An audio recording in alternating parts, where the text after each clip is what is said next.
प्रश्न है एबीसीडी एक ऐसा ट्रेपेजियम है जिसमें एबी बराबर सीडी है और एडी समांतर बीसी है। देखो एडी और समांतर बीसी करना है तो एक ट्रेपेजियम ले लिया, ये लो ट्रेपेजियम। ट्रेपेजियम मतलब समलंब चतुर्भुज होता है, ठीक है। अब दो भुजाएं वापस बराबर है वो तो इसका मतलब वो समद्विबाहु समलंब चतुर्भुज है। तो ए बी बराबर सी डी है और ए डी समांतर बी सी है ना। तो कहने का मतलब अगर ये ए डी है तो ए बी सी डी ले लिया तो ये ए डी समांतर बी सी हो गई। समांतर को हम क्या कहते हैं, ऐसे ए डी समांतर बी सी, ये इसने कहा है। तो ए यहाँ दे दिया मैंने नाम बी सी डी, तो ये भुजा और ये भुजा समांतर हो गई। अब ए बी बराबर सी डी है, यानी कि ए बी और सी डी ये दोनों बराबर है, इसका मतलब ये समद्विबाहु समलंब चतुर्भुज से है ना। ट्रेपेजियम है समद्विबाहु, ट्रेपेजियम कहो या समद्विबाहु समलंब चतुर्भुज कहो। अब और AD बराबर 5 सेमी, अब देखो ये तो 5 सेमी दे रखी है, BC बराबर 9 सेमी, यानी ये पूरी 9 सेमी है यहां से यहां तक, ठीक है। तदनुसार यदि ABCD का क्षेत्रफल जो है, इस पूरे का जो क्षेत्रफल है वो 35 वर्ग सेमी है, तो CD की लंबाई कितनी होगी, CD किसकी इसकी लंबाई बतानी है।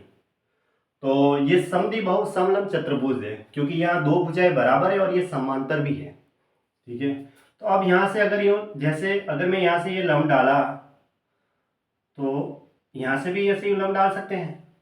वैसे इसके क्षेत्रफल का सूत्र क्या होता है, 1/2 समांतर भुजाओं का योग, समांतर भुजाओं का योग कर दो 9 + 5 और बीच की लंबवत दूरी होता है h जो 35 वर्ग सेमी है।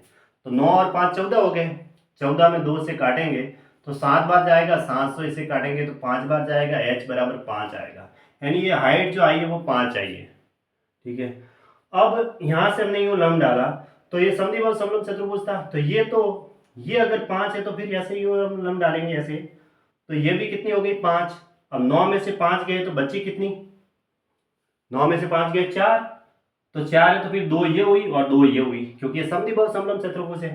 तो अब हमें ये 90 डिग्री हो गया, तो 90 के सामने कर्ण निकालना है, जो कि हमें CD की लंबाई पूछी है, CD स्क्वायर बराबर 5 का स्क्वायर प्लस 2 का स्क्वायर, यानी 25 + 4 बराबर कितना हुआ 29, तो CD बराबर कितना आया √29 सेमी।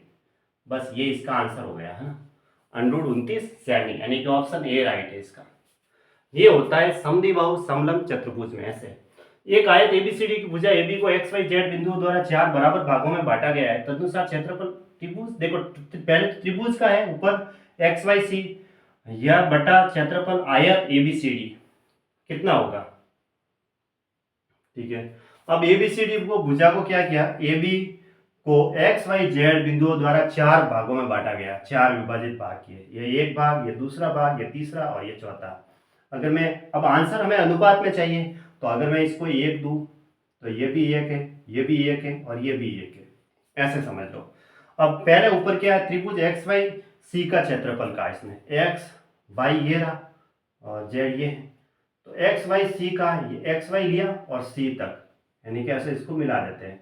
इस ट्राइंगल का क्षेत्रफल बताना है, तो इसका क्षेत्रफल क्या होगा, त्रिभुज का क्षेत्रफल 1/2, आधार तो हो गया XY जो कि हमने 1 लिया, और हाइट कितनी है BC है, लो, क्योंकि हाइट क्या होती है, भले बाहर से भी ले सकते हैं लेकिन जो इसका शीर्ष पॉइंट है उससे ये दूरी होनी चाहिए लंबवत, ऐसे ये 90 डिग्री का कोण, तो ये इसकी हाइट हो गई BC, 1/2 आधार गुणा ऊंचाई। अब आयत बटा नीचे क्या है, आयत का क्षेत्रफल, आयत का क्षेत्रफल क्या होता है, लंबाई गुणा चौड़ाई होता है। तो देखो लंबाई कितनी हो गई, 1 2 1 और 1 2, 2 और 1 3, 3 और 1 4, और चौड़ाई कितनी है BC है, तो BC से BC कट गया। अब ये इसके नीचे कुछ नहीं है तो 1, तो 4 तो नीचे आ जाएगा, 1/2 × 4 1/8, क्योंकि हमें आंसर है वो अनुपात में चाहिए थे, 1/8 यानी ऑप्शन डी राइट है। तो इसका राइट आंसर क्या हुआ, ऑप्शन डी, ये वाला इसका राइट आंसर 1/8।